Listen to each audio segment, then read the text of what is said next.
ऐ लोगो अपने रब से डरो। किस रब से? अल्लज़ी खलक़कुम मिन नफ्सिन वाहिदा, उस रब से डरो जिसने तुम लोगों को एक जान से पैदा किया। एक जान, वो जान कौन है? आदम अलैहिस्सलाम। बोलो, हम सब के अब्बा कौन है? अल्लाह फरमाता उस रब से डरो जिसने तुमको एक जान से पैदा किया। व खलक़ मिन्हा ज़ौजहा, और उसी एक जान से उसकी बीवी को पैदा किया। आदम ही से आदम की बीवी को पैदा किया। आज हमारी तुम्हारी शादी होती है तो बीवी कहीं पैदा होती है, हम कहीं पैदा होते, फिर निकाह होता। लेकिन आदम अलैहिस्सलाम की बीवी आदम ही से पैदा हुई और आदम ही से शादी होगी। वबस्स मिन्हुमा रिजालन कसीरन व निसाअ, और फैला दिया तुम्हारे रब ने उन्हीं दोनों से तमाम मर्द और औरतों को। आदम और आदम की बीवी से अल्लाह ने हम सबको फैला दिया। आदम से आदम की बीवी को पैदा फरमाया। आज माशाअल्लाह जिस घराने से ये महफिल हो रही है उसमें शादियां हुई, बच्चे की, बच्ची की। हदीस पाक में है, हुजूर फरमाते लम तुरा लिल मुतहब्बैन मिसलन निकाह, कि निकाह जैसी दो लोगों के दरमियान में मोहब्बत करने वाली कोई चीज देखी ही नहीं गई। कि जरिए निकाह दो इंसानों में वो मोहब्बत होती है, वैसी मोहब्बत कहीं होती नहीं। बोलो, और मोहब्बत ही की बुनियाद पर शौहर भी तमाम मुसीबतों को बर्दाश्त करता है और औरत भी बर्दाश्त करती है, लेकिन जुदाई नहीं होती। क्यों? निकाह के जरिए अल्लाह ताला एक मोहब्बत पैदा फरमा देता। आदम अलैहिस्सलाम जन्नत में थे, लेकिन जन्नत में आदम अलैहिस्सलाम गमगीन रहते थे। अल्लाह ताला ने फरमाया, आए आदम मेरी जन्नत में कोई कमी है? अल्लाह आदम अलैहिस्सलाम ने कहा, परवरदिगार तेरी जन्नत में सब कुछ है लेकिन एक चीज नहीं है। कहा क्या? कहा जन्नत में मेरी कोई बीवी नहीं है। अगर जन्नत में मेरी बीवी होती तो जन्नत और अच्छी लगती। तो अल्लाह ताला ने आदम अलैहिस्सलाम को नींद दे दिया। उनकी बाईं पसली के गड्ढे निकालकर उनकी बीवी हव्वा को झटपट पैदा फरमा दिया। झटपट जवान। आंखें खुली तो देखा हव्वा खूबसूरत खड़ी हैं। आदम अलैहिस्सलाम ने पूछा, या अल्लाह ये कौन है? तो अल्लाह ने फरमाया, आदम ये तुम्हारी बीवी हव्वा है। तो आदम अलैहिस्सलाम हव्वा की तरफ बढ़े तो अल्लाह ताला ने फरमाया, आदम पहले हव्वा का महर अदा कर दो। बगैर महर किए कहाँ जा रहे हो? आदम अलैहिस्सलाम ने फरमाया, अल्लाह महर क्या दे दूं? तो अल्लाह ने फरमाया कि आखिरी नबी में, आखिरी उम्मत में मेरा एक नबी पैदा होगा, मोहम्मद सल्लल्लाहु अलैहि वसल्लम। उस आखिरी नबी पर तुम 10 मरतबा दरूद व सलाम पढ़ दो, तुम्हारा महर अदा हो जाएगा। आदम अलैहिस्सलाम ने जन्नत में हमारे नबी पे 10 मरतबा दरूद व सलाम पढ़ा तो हव्वा का महर अदा हो गया। हव्वा हलाल हो गई आदम अलैहिस्सलाम के लिए। अब यहां गौर करो, कई बात है। हव्वा पैदा हुई आदम अलैहिस्सलाम की बाएं पसली की हड्डी से। और पसली की हड्डी सीधी होती है कि टेढ़ी होती है? बोलो, आप पसली टोए के देख लो, टेढ़ी होती है। टेढ़ी हड्डी से हव्वा बनी और टेढ़ी हड्डी सीधी नहीं होती। सीधी करो तो टूट तो जाएगी, लेकिन सीधी। हमारी माँ बहनें टेढ़ी हड्डी से बनी है, इसीलिए इनको अगर सीधा करोगे तो ये छूट तो जाएंगे लेकिन सीधी नहीं होंगी। इनके अंदर टेढ़पन जरूर रहेगा, किसी न किसी मामले में ये टेढ़ी रहेंगी, है टेढ़ी। इसीलिए आए दिन घर में झगड़े होते। हव्वा भी टेढ़ी थी, इसीलिए आदम अलैहिस्सलाम के लड़के पैदा होते थे, लड़कियां पैदा होती थी, उन्हीं का निकाह हो जाता था। दुनिया बसाने के लिए उनके दौर में भाई बहन का निकाह जायज था, तो निकाह करके बसाने चले जाते थे कि तुम यहाँ बसो, तुम वहाँ बसो। एक लड़का पैदा हुआ हिंद, तो उसको हिंदुस्तान में बसाया। एक लड़का पैदा हुआ चीन, तो उसको चीन में बसाया।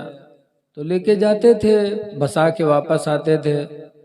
एक मर्तबा एक लड़के को बसाने लेके गए तो टाइम लग गया आने में, काफी टाइम गुजर गया। जब बसा के घर आए तो हव्वा ने खाना तो दे दिया, खाना खाए और लेटे सो गए तो हव्वा आई और आदम अलैहिस्सलाम का कुर्ता हटा करके और पसली की हड्डियों को गिनने लगी, 1 2 3 4। तो आदम अलैहिस्सलाम की आँख खुली। कहा हव्वा क्या गिन रही हो?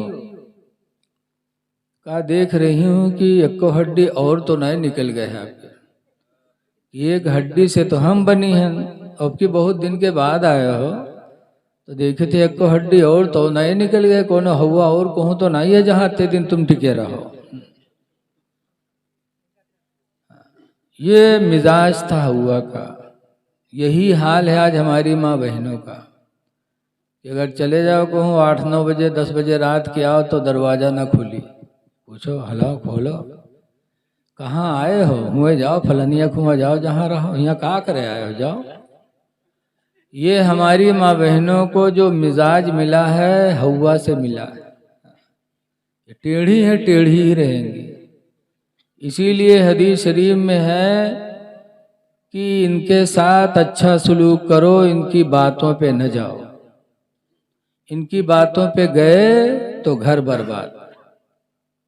जैसे कि एक सैयद साहब थे, सैयद अबुल हसन खिरकानी, बहुत बड़े पीर थे, बहुत लोग मुरीद थे उनके।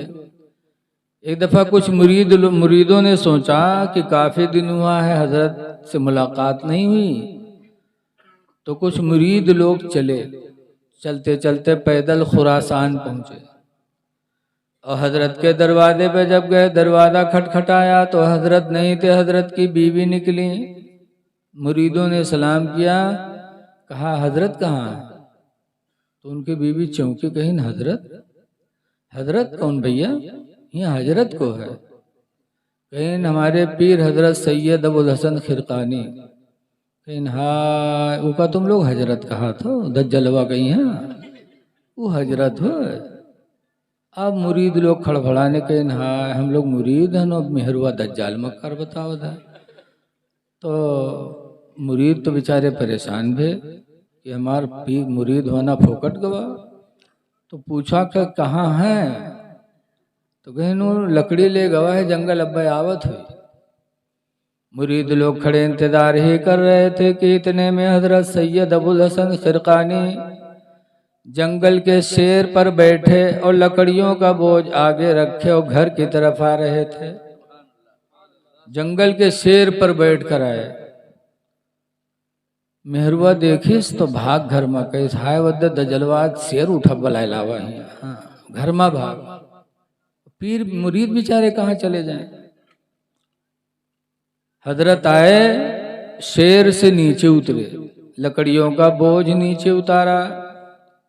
शेर ने हजरत के पैरों को चूमा और अपनी बोली में जाने की इजाजत मांगी। हजरत ने इजाजत दे दी तो वो शेर दुम हिलाता हुआ जंगल वापस चला गया। तब मुरीदों को हैरत हुई कि हमारे पीर साहब का दर्जा इतना बुलंद कि जंगल का शेर पैर चूम रहा है और बीवी दज्जाल मक्कार कहती हैं।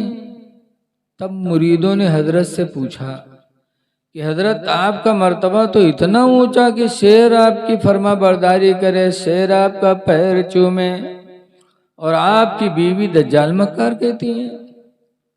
तो हजरत फरमाते सुनो, ये दर्जा जो अल्लाह ने मुझे अता फरमाया कि शेर भी मेरी फर्मा बरदारी करता है, ये दर्जा जो मुझे मिला है उसी बीवी की बदतमीजी पर सब्र करने की वजह से।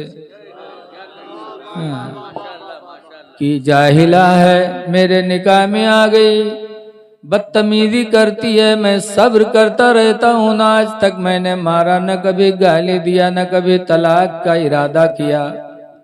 तो अल्लाह ने मेरे सब्र की वजह से मेरे दर्जात को बुलंद फरमा दिया। पता चला कि जब कोई बीवी के साथ हुस्न अखलाक से पेश आता है, उसकी कमियों को नजरअंदाज करता रहता है, न मारता न गाली देता न तलाक का इरादा करता, तो अल्लाह ताला उस शौहर के दर्जात को बुलंद फरमा देता। क्यों? ये टेढ़ी हड्डी से बनी है, इनकी तरफ मत जाओ, समझाते रहो लेकिन ज्यादा सीधा करने की कोशिश न करो, वरना ज्यादा सीध करी हो तो कहीं असिल के हो तो छोड़ देती। यही आखिरी जुमला रहा था, असिल के हो तो छोड़ दे। अब वो कही अब हम मुंह से निकल जाइए हमरे, कहीं असिल के हो तो निकाल देती। आज कहीं चुप रहे भाई, खुल ही जात है मुँह, लागत है मुंह में बम धरे हब्बे दाग दे। हाँ, लेकिन वो हवा का औलाद कहाँ माने वाली, बस छोड़ देती। आज हमका खोल मुंह खोल, देखे तुरे मुंह में का धरा है।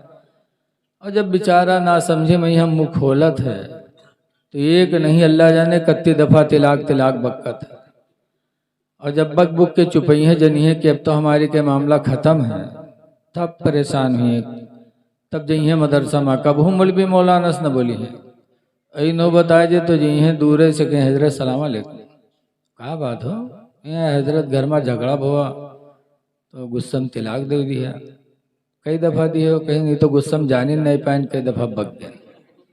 जब मौलाना कहीं तुम्हारे लिए वो हराम हो गई, अब न बोल सकते हो न उसके हाथ का खाना, अब तुम्हारे लिए वो हराम हो गई, तब कहीं ना ही हजरत जो खर्चा पानी हो ले ले का बनाओ कोई सूरत से, लागत है वह मैया तभी जो बीज बनत है। लेकिन जिसके दिल में खुदा का डर होगा वो हराम को हलाल थोड़ी कहेगा।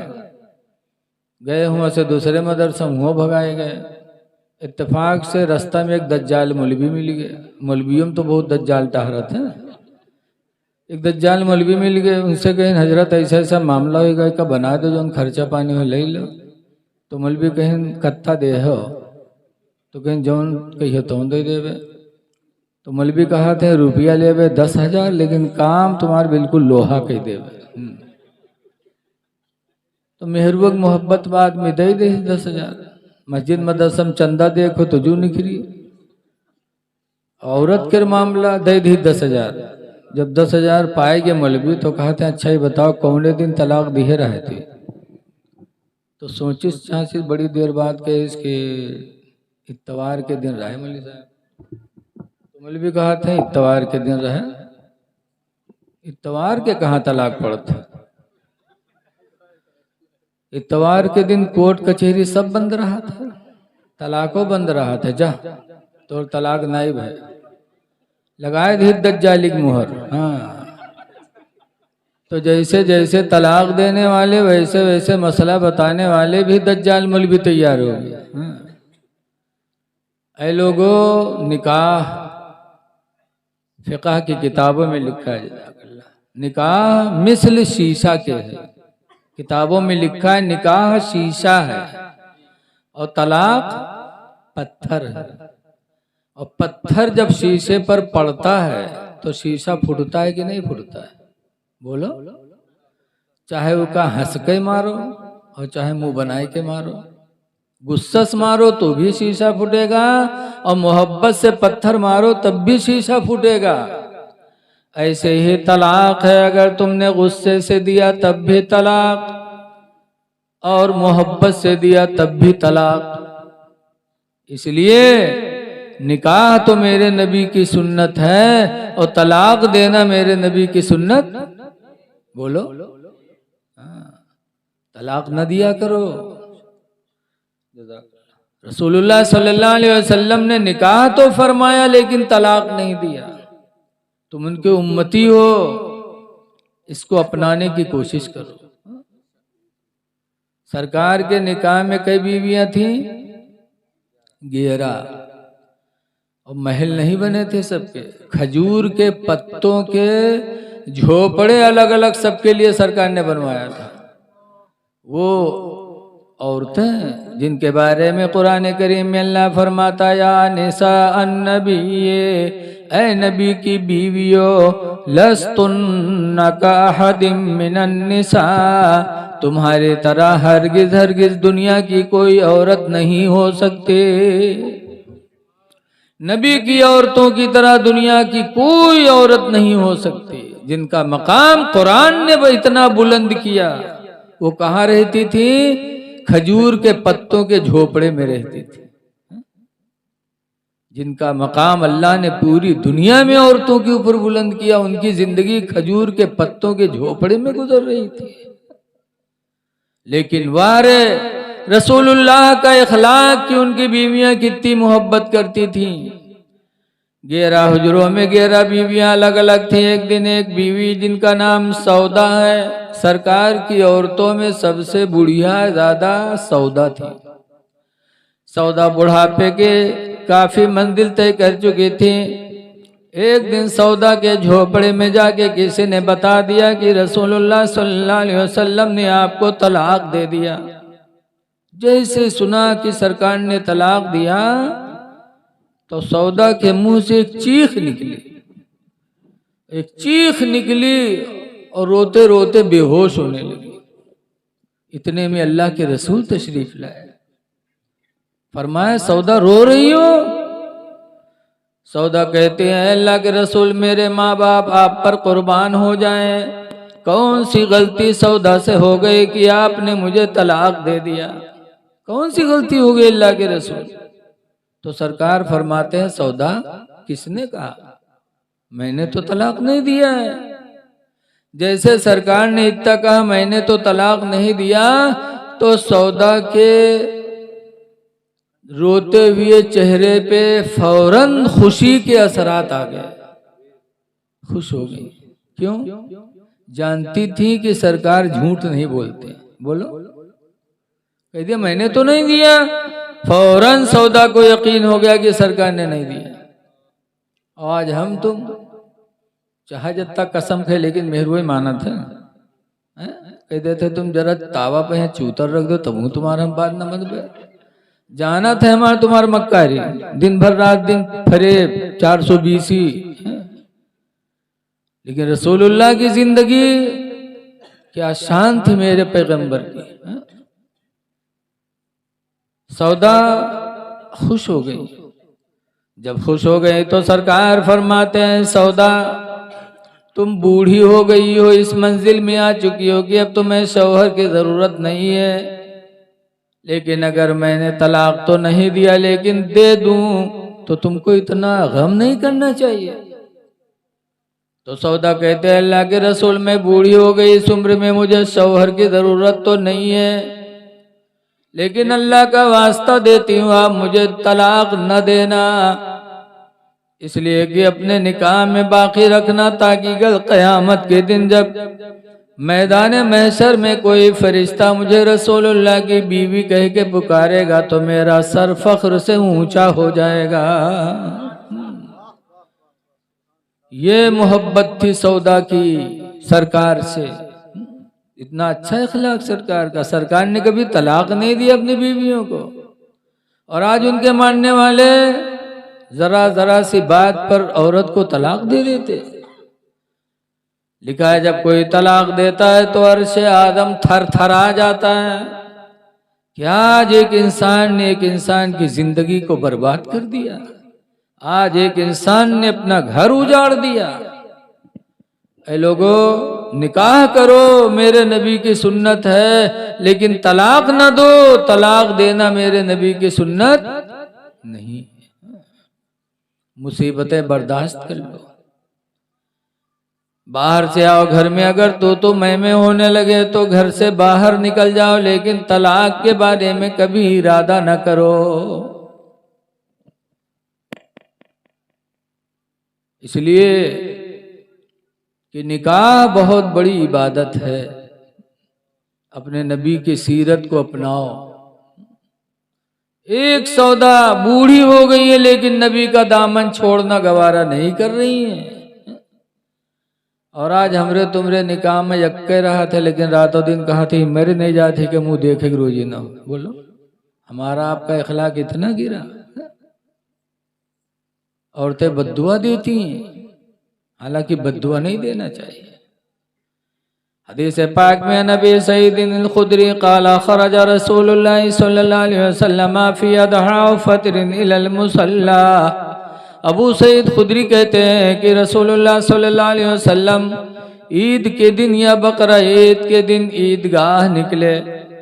फमर्रा अलन निसा, तो औरतों के पास से सरकार गुजरे।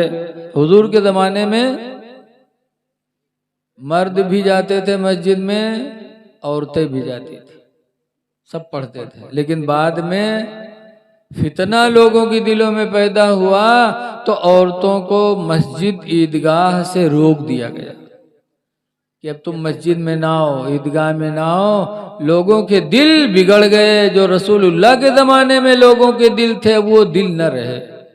बोलो, है कि नहीं?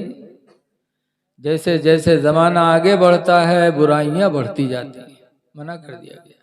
लेकिन सरकार के ज़माने में औरतें ईदगाह में भी जाती थीं।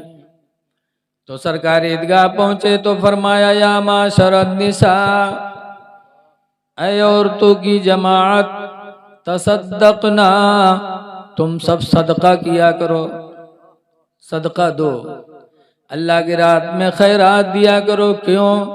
इन्नी रअयतुकुन्ना अक्सर अहलिन नार, इसलिए कि मेराज की रात में मैंने जहन्नम में तुम लोगों की तादाद ज्यादा देखी है। जहन्नम में तुम सब ज्यादा हो, इसलिए सदका करो, खैरात करो, ताकि सदका और खैरात से तुम्हें जहन्नम से निजात मिल जाए। तो औरतों ने पूछा अल्लाह के रसूल ऐसा क्यों? कुल्ना व बिमा या रसूल अल्लाह, औरतों ने कहा ऐसा क्यों कि मर्द कम औरतें ज्यादा जहन्नम में, ऐसा क्यों? तो सरकार ने कुछ वजहें बताई थी। फरमाया था पहली वजह तो यह है कि तकफुरुनल अशीरा, तुम शौहरों की नाशुक्री करती हो। शौहरों की, बोलो जरा तब पता यार बेहतर लगे। थोड़े हो लेकिन बोलो कुछ। हुजूर फरमाते हैं तुम्हारे जहन्नम में ज्यादा जाने की वजह यह है कि तुम शौहरों की नाशुक्री करती हो, बहुत नाशुक्री। जिंदगी भर इनके हर फरमाइश पूरी करो, जौन कहाँ तौन करो, जौन कहाँ तौन लाओ। अगर यक्को दफम चूक गए हो तो फौरन कही है तुम जिंदगी भर हम का जराए हो, तुम कबू हमारी एको बात माने हो, जिंदगी भर जराए हो। सब पर पानी फेर देती है। हमारे गांव में यहाँ है एक मुसलमान है, लेकिन वो नमाज वमाज नहीं पढ़ा था और टोपी हर घड़ी लगाए रहा था। सोबत में भी टोपी नहीं उतारत और मस्जिद में कबू नहीं जाता। तो उनका गांव वाले उनके नाम रख दें पंडित, और उनके मेहर वो नाम पंडित है। औरतें फट से ओहदा पावत हैं। डॉक्टर से निकाह हो जाए तो डॉक्टर है, चाहे यक्को गोली न जानत हो लेकिन डॉक्टर है। हाफिज जी से निकाह होगा तो हाफिजैन, चाहे अलहम्दु याद न हो लेकिन हाफिजैन। औरतों का दर्जा मर्दों से बढ़ता है। तो उसके नाम पंडित रखें तो मेहरवग नाम पंडितैन कहे लगे। एक दिन छोटी वाली मछली बिकाए तो पंडित लिहिन पंडितैन बने न, जब खाए खातिर बलेन, जब पंडित के टठियम निकारिन तो पंडित खाइन तो करुआन मछलियाँ। तो पंडित कहते हैं अरे करुआत का है रे, धोए नहीं है सही। तो पंडितैन कहते हैं तू है जो जरना, तू हमेशा जूझा रहे, हमेशा लेकिन निकारे थी। तो पंडित कहते ना रे अल्लाह कसम को करुआ थे रे। तो पंडितैन कहे थे कही थे तू जूझरना है, तू कबू हमारे काम का अच्छा बताए। तो पंडित के बिटियावा बैठे रहे तो कहें तनी तू खा बिटियावा, तो वो कहेस तो बहु कहेस हाँ अम्मा करुआत है। तो पंडित कहे ना रे उत्थी निमकौरी तेलवा धरा रहा वह तो नहीं डाल दिए रे। जब पंडितैन देखें दुई शीशी धरी रहे तो कड़वा तेल वाली शीशी वैसे धरी और निमकौरी तेल के शीशी खत्म। तब पंडितैन अपन खोपड़ी पीटे लगी, हाय भूल गए हम निमकौरी तेलवा ही डाल दिया। अब बताओ डारे बैठे हैं निमकौरी तेल और वह कहे करुआत है तो कहा थे तू है जो जरना। बताओ इसीलिए अल्लाह के रसूल फरमाते हैं कि और तो तुम्हारी तादाद जहन्नम में मैंने ज्यादा देखा इसलिए कि तुम शौहरों की नाशुक्री करती हो। शौहरों की नाशुक्री औरतों को जहन्नम में लेके जाएगी। इसीलिए हुजूर फरमाते हैं कि जो औरत अपने शौहर की हलाल कमाई पर सब्र करके जिंदगी गुजार ले, जो मिले उसी पर सब्र कर ले, किसी चीज की फरमाइश न करे, मांगे ना, तो हुजूर फरमाते हैं ऐसी औरत का दर्जा अल्लाह के कयामत के दिन इतना बुलंद करेगा, इतना बुलंद करेगा जैसे कि हजरत आसिया का दर्जा बुलंद होगा। खुशनसीब है वो औरत जो शौहर की हक हलाल कमाई पर सब्र करके जिंदगी गुजारी। तो ये लोगों नबी की जिंदगी हमारे लिए तुम्हारे लिए नमूने अमल है।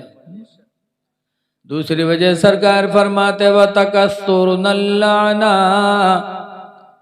और तो तुम्हारी तादाद जहन्नम में इसलिए मैंने देखी कि तुम बद्दुआएं ज्यादा करती हो। औरतें बद्दुआ में भी बहुत माहिर है। बद्दुआ नहीं करनी चाहिए।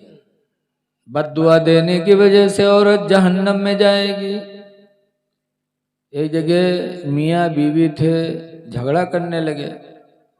तो झगड़ा करते करते मर्दवा हारेगा, मेहरुआ जीत गया। तो जब मर्दवा हारेगा तो मजबूरन बेचारा वो दुआ मांगे लगा, कैसी या अल्लाह हम झूठे हुए तो हमका उठा लो, या झूठी हुए तो इका उठा लो। या अल्लाह हम झूठे हुए तो हमका उठा लो, या झूठे हुए तो इका उठा लो। औरतियों पहुंच फैलाए दे, ऐसे नहीं दुआ मांगा थे हाथ फैला कि कहूँ गिर न जाए, कपड़ा लगाए लेते, फौरन पहुंच फैलाए दे और वह दुआ करेला कैसे या अल्लाह यू झूठा हो तो इका उठा लो, या अल्लाह हम झूठे हुए तो हमका बेवा कह दो। या अल्लाह यू झूठा है तो इका उठा लो, हम झूठे हुए तो हमका बेवा कह दो। बताओ मरे लौटपोट मर्दवे ई चौधरेन बनी बैठे रहे दुनिया में। हा? बेवा औरत कब होता जब मर्द मरत है तभी तो। बद्दुआ नहीं करनी चाहिए। है मेरी माँ बहनों, कुछ भी तकलीफ जिंदगी में उठाना पड़े लेकिन तुम अपने मुंह से बद्दुआ न बको। इसलिए कि अल्लाह ताला ने तुम्हें ऐसे नबी की उम्मत में पैदा फरमाया जिस नबी ने तकलीफें बहुत उठाई लेकिन कभी अपनी कौम को बद्दुआ नहीं दिया। आज हमारे मौलाना वाजिद साहब ने मुझे इतनी दूर से बुलाया, मुझे चाय पिलाया, खाना खिलाया, मोटरसाइकिल से बिठा के लाए। लेकिन अल्लाह के रसूल की जिंदगी देखो। मक्का से 70 किलोमीटर दूर एक शहर है जिसका नाम है ताइफ। न किसी ने बुलाया, न किसी ने दावत दी। अल्लाह के रसूल खुद पैदल चल करके 70 किलोमीटर ताइफ पहुंचे और ताइफ में लोगों को एक जगह जमा किया। जमा करने के बाद अल्लाह की इबादत की तबलीग फरमाई। ऐ लोगों, बुतों की पूजा न करो बल्कि उस खुदा की इबादत करो जिस खुदा ने हमें तुम्हें पैदा किया। ला इलाहा इल्लल्लाह मुहम्मदुर रसूलुल्लाह, अल्लाह के सिवा कोई इबादत के लायक नहीं, मोहम्मद अल्लाह के रसूल हैं। सिर्फ इतनी बोली मेरे नबी ने सुनाई थी ताइफ वालों। तो उन लोगों ने रुपया नहीं दिया था। जैसे हम लोग कुछ कहे थे तो आप लोग रुपया देते हो, लेकिन रसूलुल्लाह ने जब ये बोली थी तो ताइफ के लोगों ने पैसे के बजाय नबी करीम पर पत्थर बरसाए थे। इतने पत्थर मारे कि मेरे पैगंबर की पिंडलियां जख्मी हो गई और इतना खून बहा कि सरकार के जूते खून से भर गए थे, जूते में खून भर गया। सरकार बैठ गए तो दो एक लोग जो साथ में गए थे उन लोगों ने कहा उदउ अल मुशरिकीन, अल्लाह के रसूल इन मुशरिकों पर बद्दुआ कर दो, बद्दुआ कर दो कि हिलाक हो जाए, इन पर पत्थर की बारिश हो हिलाक हो जाए। तो सरकार ने फरमाया था, क्या फरमाया था? ये सुनकर रहमतुल लिल आलमीन हंस के फरमाया, ये सुनकर रहमतुल लिल आलमीन हंस के फरमाया कि मैं इस दहर में कहरो गज़ब बन कर नहीं आया, कि मैं बद्दुआ करने नहीं आया हूँ, बल्कि नबी ने हाथ उठाकर दुआ मांगी थी, अल्लाहुम्मा यहदी कौमी, या अल्लाह मेरी कौम को तो हिदायत दे दे, फ़इन्नहुम ला यालमून, इसलिए कि कौम मुझे पहचान नहीं पा रही है, परवरदिगार इन्हें तो हिदायत अता फरमा दे। ये मेरे नबी ने दुआ मांगी थी। या रसूल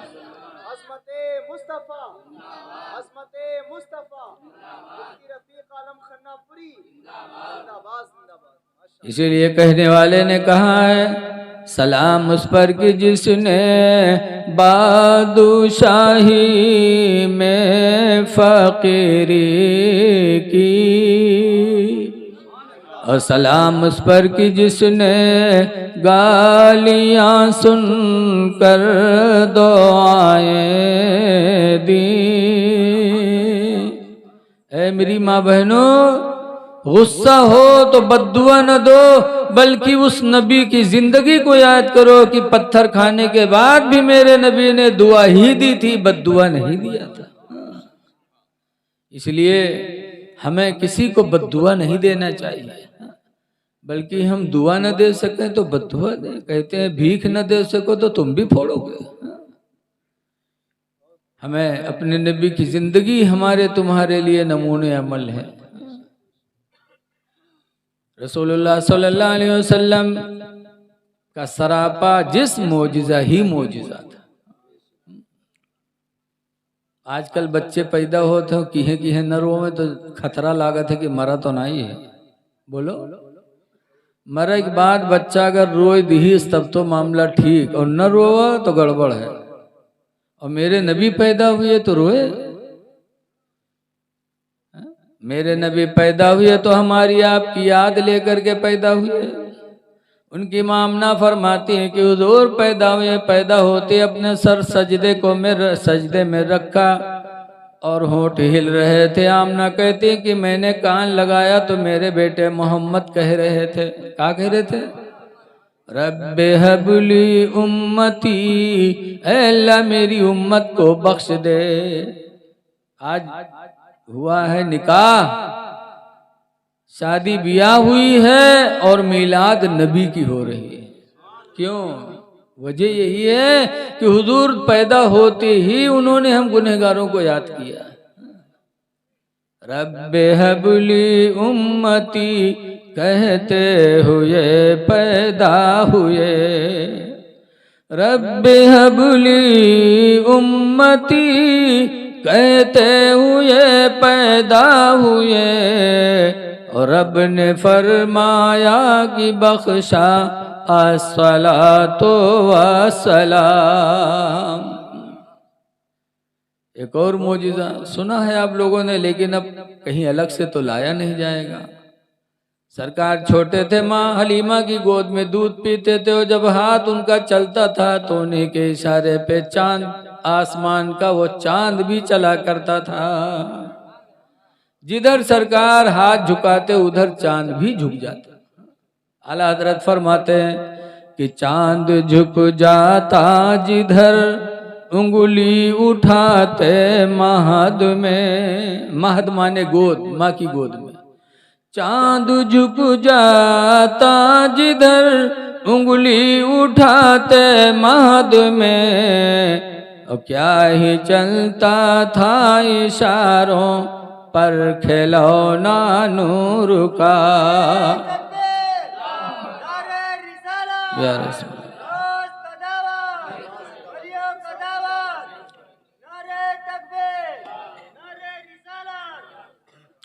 शादी की महफिल है इसलिए एक बात याद आ गई। इस्लाम की तारीख में एक औरत का नाम आया है जुलेखा। जुलेखा की शादी होने से पहले जुलेखा के ख्वाब में उनके शौहर की तस्वीर अल्लाह ने दिखवाई थी। किसकी तस्वीर? जुलेखा का निकाह जिससे होना था उनकी सूरत अल्लाह ने पहले ही जुलेखा को दिखा दिया। वो कौन तस्वीर थी? हजरत यूसुफ अलैहिस्सलाम की। यूसुफ अलैहिस्सलाम से ज्यादा खूबसूरत दुनिया में कोई मर्द पैदा ही नहीं हुआ। सबसे ज्यादा खूबसूरत दुनिया में अल्लाह ने मर्दों में यूसुफ अलैहिस्सलाम को पैदा फरमाया।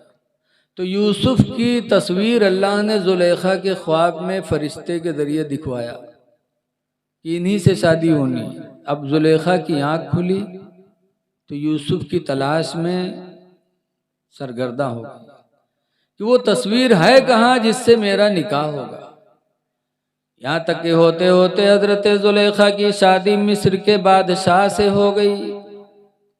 और जब मिस्र के बादशाह से निकाह हुआ और रुखसत होकर के जुलेखा गईं, और जब इनके कमरे में मिस्र का बादशाह दाखिल हुआ और बादशाह मिस्र का चेहरा जुलेखा ने देखा और दिमाग में जो तस्वीर थी वो तस्वीर को मिलाया। अच्छा देखो, जो नी चीज को आप लोग देखते हो तो उसकी सूरत जहन में बस जाती कि नहीं बस जाती है? अब ये मैक है, इसको आप लोगों ने देखा है कि मैक इसी तरह होता है। मैक की तस्वीर आपके दिमाग में है।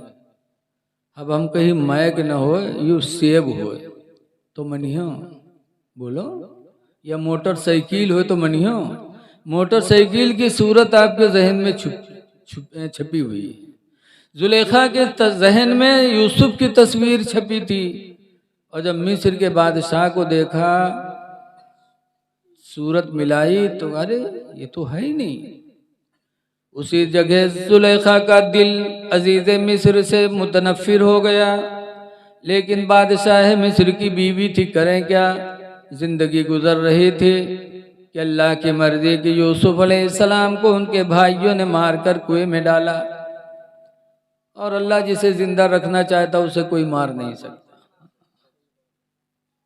यूसुफ अलैहिस्सलाम कुएं में जब मार कर गिराए गए तो वहां पर भी जा करके उन्होंने कहा था, या अल्लाह तेरा शुक्र है जिस पर तू राजी उस पर तेरा बंदा यूसुफ भी राजी है।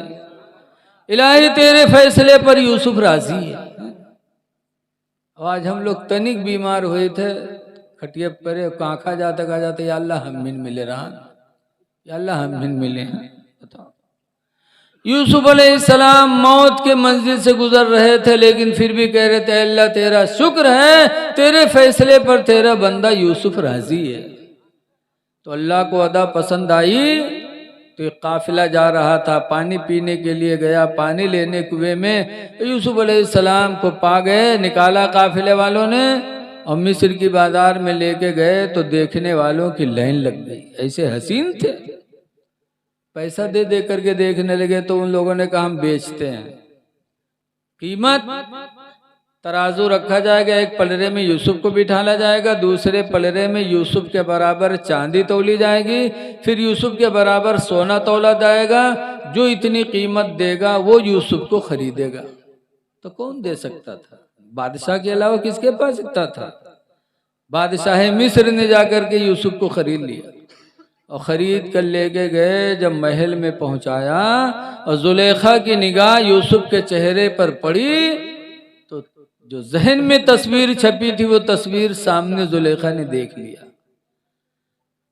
समझ गई कि ये तो वही है जिससे निकाह की खुशखबरी अल्लाह ने मुझे ख्वाब में अता फरमाया था। तो जुलेखा के दिल में बेपनाह मोहब्बत यूसुफ की हो गई। इतनी मोहब्बत हुई कि फिर बेकरार हो गई। उन्होंने मलका थी, उन्होंने हुक्म किया कि एक महल बनवाया जाए, 7 कमरों का हुक्म हुआ। आनन फानन महल तैयार हुआ, एक कमरे में, फिर दूसरे कमरे में, फिर तीसरे कमरे में, इस तरीके से जाने का महल तैयार हुआ। जब 7 कमरे तैयार हुए तब जुलेखा ने यूसुफ से फरमाया, यूसुफ महल में चलो। मलका थी, ऑर्डर किया, चल पड़े यूसुफ। आगे आगे जुलेखा, पीछे पीछे यूसुफ अलैहिस्सलाम। एक कमरे में गई जुलेखा, यूसुफ गए, अंदर से दरवाजा बंद किया, ताला मारा। दूसरे कमरे में लेके गई, फिर दरवाजा बंद किया, ताला मारा। तीसरे कमरे में गए, दरवाजा बंद किया, ताला मारा। इसी तरीके से जुलेखा यूसुफ अलैहिस्सलाम को लेकर के 7वें कमरे में पहुंची और 7वें कमरे का दरवाजा बंद किया, ताला मारा। फिर जुलेखा ने यूसुफ अलैहिस्सलाम के करीब आना चाहा तो यूसुफ अलैहिस्सलाम फरमाते, जुलेखा दूर रहो, इस खुशी के महल को गम का महल न बनाओ। ये खुशी का महल है जुलेखा, दूर रहो, इस महल, खुशी के महल को गम का महल न बनाओ। लेकिन जुलेखा बिल्कुल दीवाना हो चुकी थी, दीवानी हो चुकी थी और आगे बढ़ी तो यूसुफ अलैहिस्सलाम पीछे हटे। कहा, जुलेखा उस खुदा को याद करो जिस खुदा की बारगाह में हमें तुम्हें हिसाब देना पड़ेगा। जुलेखा महल जरूर है, दरवाजे बंद हैं, 7 दरवाजे बंद हैं, कोई आ नहीं सकता, लेकिन खुदा से हम तुम पोशीदा नहीं है, खुदा को हिसाब देना पड़ेगा। जुलेखा दूर रहो। लेकिन जुलेखा बिल्कुल दीवानी बनी हुई थी और आगे बढ़ने की कोशिश की तो यूसुफ अलैहिस्सलाम वहां से भगे। जब भगे तो जुलेखा ने पीछे से कुर्ता पकड़ा, यूसुफ अलैहिस्सलाम का कुर्ता फट गया, लेकिन यूसुफ रुके नहीं। मिन जानिबे इलाही, ताले भी खुलते गए, दरवाजे भी खुलते गए, यूसुफ अलैहिस्सलाम बाहर आ गए। हर कमरों के ताले टूटे, अल्लाह की तरफ से दरवाजे खुले, यूसुफ अलैहिस्सलाम बाहर आ गए। ऐ लोगों, जो बंदा गुनाह से बचने का इरादा कर लेता है तो अल्लाह उसके लिए रास्ता भी पैदा फरमा देता है। ये कुरान का वादा, अल्लाह फरमाता है, मय्यत्तकिल्लाह, जो अल्लाह से डरेगा, यजअल लहू मखरजा, तो अल्लाह उसके निकलने की कोई न कोई राह जरूर पैदा करेगा। अल्लाह के डर से, गुस्सेना से बचे तो अल्लाह ने रास्ता हमवार कर दिया। जब यूसुफ अलैहिस्सलाम बाहर हो गए, जुलेखा फेल हो गई अपने मकसद में, तो बाहर निकली और बलबल बलबल आंसू गिरने लगे। औरतन के आंसू बहुत जल्दी गिरे थे, लागत है ओढ़ने में यहाँ लहसुन बांटे लगाए रहा थे। कहा जब कोई मामले बलबल बलबल रोए लगी, जानिए कि यही सच्ची, बहुत जल्दी रोई। जुलेखा रोने लगी बाहर निकल करके। लोगों के क्या हुआ क्या हुआ? तो जुलेखा ने फौरन यूसुफ अलैहिस्सलाम पर तोहमत थाम दी। अपने शौहर से कहती, बादशाह मिस्र से, सुनिए इस गुलाम की सजा क्या होगी। इस गुलाम ने आपकी बीवी के बदन पे हाथ लगाया, गुलाम होकर के आपकी बीवी के ऊपर इसने हाथ उठाना चाहे, इसकी सजा क्या होगी? तो यूसुफ अलैहिस्सलाम के लिए सजा की तजवीज़ होने लगी, इनको सजा कौन सी दी जाए। लेकिन कुछ अक्लमंद हर जमाने में रहे, कुछ अक्लमंद थे, उन लोगों ने कहा, बादशाह ऐसे सजा न दी जाए, इस मामले की तहकीक की जाए कि यूसुफ सच्चे हैं कि जुलेखा सच्ची है। तहकीक की गई तो उसमें फैसला हुआ यूसुफ अलैहिस्सलाम का कुर्ता मंगाया जाए और यूसुफ का कुर्ता देखा जाए। अगर पिछला दामन फटा है तो यूसुफ को सच्चा माना जाएगा, जुलेखा को झूठी माना जाएगा। अगर अगला दामन फटा है तो जुलेखा सच है, यूसुफ सच झूठे हैं। बोलो भाई, कुर्ता देखा जाए। अल्लाह ताला ने उस वाक़ये की तफसील कुरान करीम 12वां पारा में भी फरमाया। अल्लाह इरशाद फरमाता है इनका न कुद्द कमीसुहु मिन दुबुरिन फसदका, अगर यूसुफ का पिछला दामन फटा है तो यूसुफ सच्चे, व इनका न कुद्द कमीसुहु मिन कुबुलिन फसदकत, और अगर अगला दामन फटा है तो जुलेखा सच्ची है। कुर्ता देखा जाए, और जब कुर्ता मंगवाया गया और देखा गया तो पिछला दामन फटा था। सब लोगों ने बरजस्ता कहा जुलेखा झूठी है, यूसुफ सच्चे हैं, जुलेखा झूठी, यूसुफ सच्चे। इतना होना था कि आनन फानन जुलेखा शहरे मिस्र में बदनाम हो गई। जहां चार मेहरुए बैठे हुए कहे हाय जुलेखिया तो कमाल कह दीस, वारे जुलेखिया, जुलेखिया तो हद कह दीस, गुलाम को दिल दे बैठी, वारे जुलेखिया। पूरे शहर में बात फैल गई। जौन बात के प्रचार न हो तुम कोनो मेहरबक बताई दो, एक दिन में पूरा गांव गंदई फसर फसर जहां बैठी हैं उनके उनसे उनसे उनसे उनसे फौरन बात प्रचार में आई।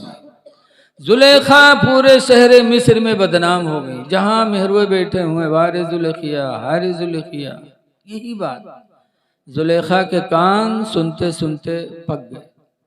तब जुलेखा ने एक दिन मिस्र की औरतों की दावत ली। दावत ली तो मेहरुए पहुंच गए। मेहरुए तवाजा खाएं बहुत आगे होता, कहूँ सुन लें लड़का बच्चा सबका लेके चल दें, चाहे बसमा पुआ पुआ करें लड़का, लेकिन इनसे कोई मतलब नहीं, तवाजा न छूटे, चाहे लड़का रहे चाहे न रहे। बसमा उल्टी हुई, लड़का पेशाब करी हैं, हगी हैं, मुती हैं, चिल्ले हैं, लेकिन इनके तवाजब कोनो असर पड़े वाला नहीं है। तवाजा खाएं बहुत आगे। जुलेखा ने दावत दी तो फौरन मिस्र की औरतें जुलेखा के घर पहुंच गईं तवाजा खाने। और जब पहुंची जुलेखा ने दस्तरखान बिछाया। जब सब बैठी तो सबके हाथ में एक एक लेमू दिया और एक एक चाकू दिया। कहा जिस यूसुफ के चक्कर में तुम लोगों ने मुझे बदनामे जमाना कर दिया है, तुम चाकू ले लो, लेमू ले लो सब लोग, और उसके बाद मैं यूसुफ को बुला रही हूं। जब यूसुफ सामने आ जाए तो तुम लोग उस वक्त लेमू को काट देना। मेरे कहना बुलाओ अपने यूसुफ का, देखे तो रहे यूसुफ का कौन, मेरे बुलाओ। गई जुलेखा यूसुफ अलैहिस्सलाम के कमरे में, कहने लगे महबूबे जाना जरा पर्दे से बाहर आ जाए। यूसुफ अलैहिस्सलाम जब पर्दे से बाहर आए, मिस्र की औरतों की निगाहें जब यूसुफ के चेहरे पर पड़ी तो कुरान गवाह है कि मिस्र की औरतों ने अपनी निगाह को हटाया नहीं, बिल्कुल उनकी निगाहें यूसुफ के चेहरे पर टिक गईं। और ऐसा टिकी दिलो दिमाग यूसुफ की तरफ उनका हो गया कि उन्होंने हाथ भी काटा, चाकू काटा और चाकू से उंगलियां कटी, खून बह रहा है, लेकिन हाय रे यूसुफ, कुछ पता नहीं चाकू काट रही हैं कि लेमू काट रही हैं कि हाथ काट रही हैं, कुछ पता नहीं, यूसुफ के चेहरे को देख रही हैं। कुरान करीम 12वां पारा में अल्लाह ने फरमाया वक़त्तअना ऐदियहुन्ना, मिस्र की औरतों ने अपने हाथों को काट डाला। वक़ुलना मा हाज़ा बशरा, मिस्र की औरतों ने कहा था ये कोई इंसान नहीं है, इन हुआ इल्ला मलकुन करीम, ये कोई नूरी फरिश्ता है जो आसमान से उतर पड़ा है, ये कोई इंसान नहीं है। उंगलियां काट डाली, लेकिन हुस्ने यूसुफ में उनको पता नहीं चला।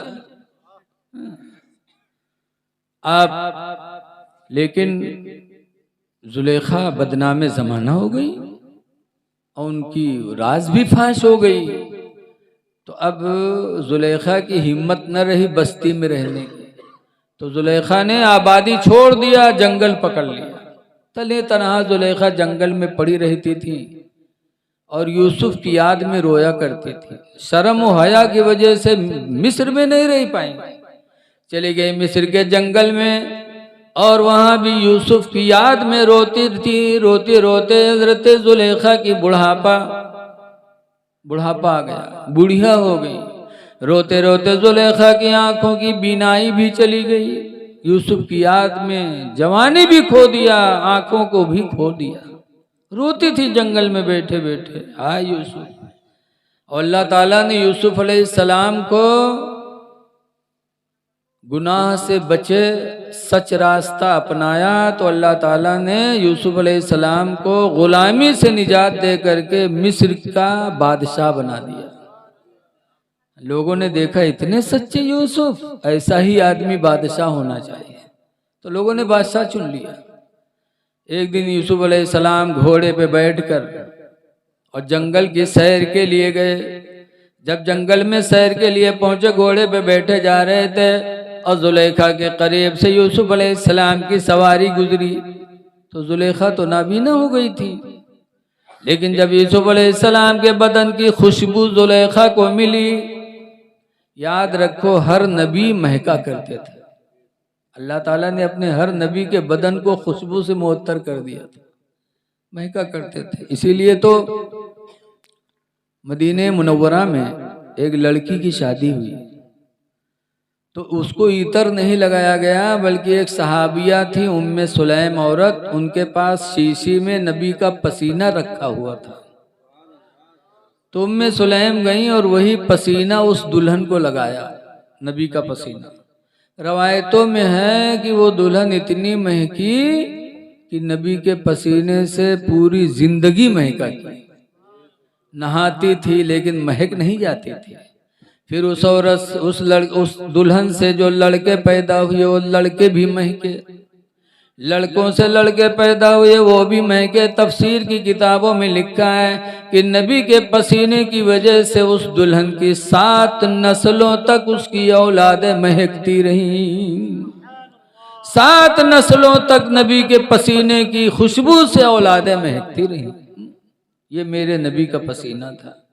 इसीलिए आला हजरत इमाम अहले सुन्नत फरमाते हैं कि वल्लाह जो मिल जाए मेरे गुल का पसीना, गुल माने हुजूर, ऐसा समझो। वल्लाह जो मिल जाए मेरे गुल का पसीना, और मांगे न कभी इतुर न फिर चाहे दुल्हन फूल, कि नबी का पसीना मिल जाए तो दुल्हन कभी फूल नहीं मांग सकती, न कभी इतर मांग सकती। तो हर नबी महका करते थे। यूसुफ अलैहिस्सलाम की सवारी जा रही थी, जुलेखा को खुशबू मिली तो जुलेखा समझ गई कि यूसुफ जा रहे हैं। तब जुलेखा ने अल्लाह से एक दुआ मांगी थी, वो दुआ जुलेखा की कुरान में लिखी है। 12वां पारा में जुलेखा ने जब यूसुफ की खुशबू पाई तो जुलेखा ने हाथ उठाकर आसमान की तरफ कहा था, सुबहान मन जालल अबीद मुलूका, पाक व परवरदिगार जिसने गुलाम को बादशाही अता फरमा दिया। कि गुलाम थे यूसुफ, लेकिन खुदा ने गुलामी से निजात दे करके सल्तनत अता कर दी।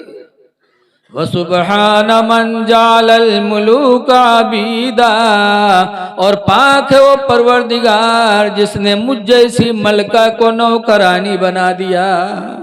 कि मैं मलका थी, जंगल की मुसाफिरत नसीब हो गई, और यूसुफ गुलाम थे, इनको सल्तनत नसीब हो गई। अल्लाह तेरा कैसा फैसला है, तू पाक है अल्लाह। जुलेखा कहने लगी, जब जुलेखा ये बोली यूसुफ अलैहिस्सलाम ने सुना तो जुलेखा के करीब गए, देखा हालत, तो यूसुफ अलैहिस्सलाम को बड़ा तरस आया। फरमाया, जुलेखा मेरे लायक कोई मदद हो तो बताओ, जुलेखा मैं तुम्हारी मदद करने के लिए तैयार हूं। तब जुलेखा ने कहा था, जरा इधर देखो बच्चे, हंसो खेलो ना यार, इधर देखो।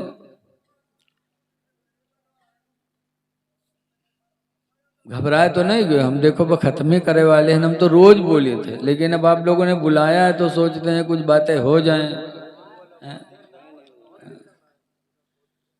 यूसुफ अलैहिस्सलाम ने फरमाया, जुलेखा देखा तो तरस लगी तो कहा, जुलेखा कोई मेरे लायक खिदमत हो बताओ, मैं तुम्हारी मदद करने के लिए तैयार हूं, बताओ जुलेखा। तब जुलेखा ने कहा था, जुलेखा ने कहा था, यूसुफ तुम्हारी याद में रोते रोते मैंने जंगल में अपनी बीनाई गंवा दिया। ऐ यूसुफ मेरी इल्तिजा है कि तुम दुआ कर दो कि जिस खुदा ने तुम्हें गुलामी से निजात देकर बादशाही दी, उस खुदा से दुआ कर दो कि वो खुदा मेरे आंखों की गई हुई रोशनी को वापस कर दे ताकि मैं तुम्हें देख लूं। यूसुफ अलैहिस्सलाम ने दुआ मांगी तो यूसुफ अलैहिस्सलाम के दुआ के वसीले से जुलेखा की गई हुई आंखों की रोशनी खुदा ने वापस कर दिया। जुलेखा की आंखों में रोशनी आई और जी भर के यूसुफ का चेहरा देखा।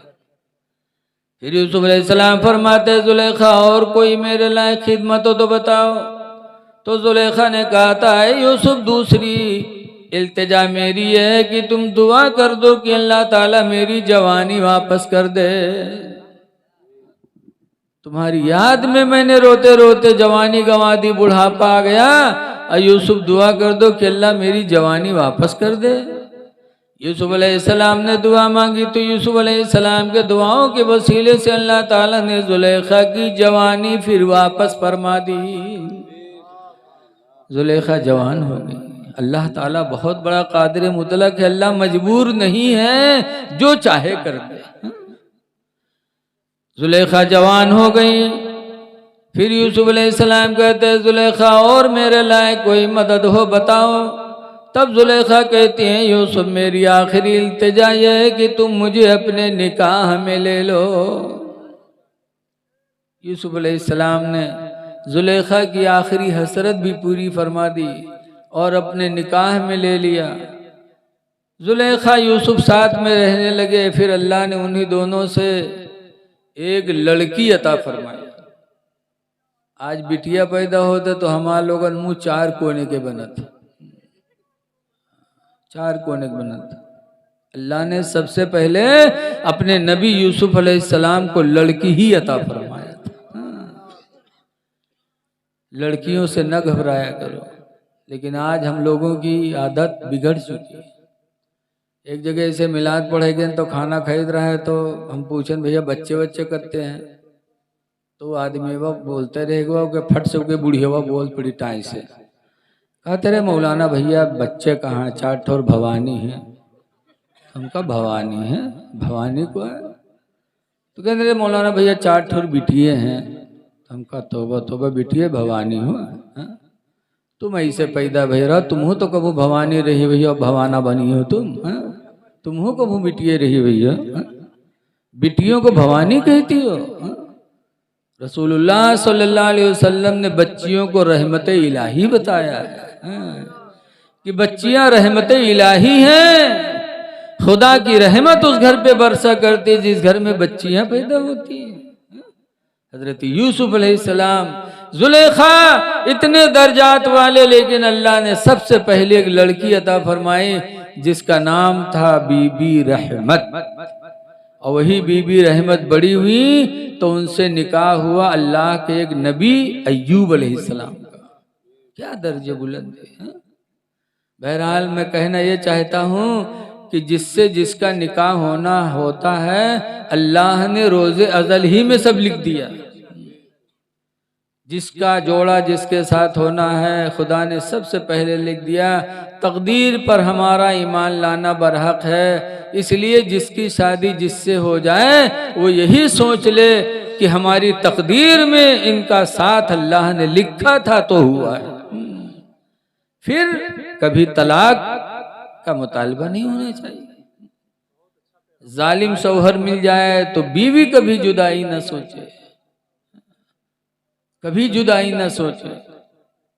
कभी जालिम शौहर मिल जाते हैं, जैसे कि मौलाना अब्दुल मुस्तफ़ा आज़मी ने हक़ानी तकरीर में लिखा है कि एक आदमी अपनी बीवी का बहुत मारे, सुबह मारे, दोपहर मारे, संझंग मारे, रोज मारे।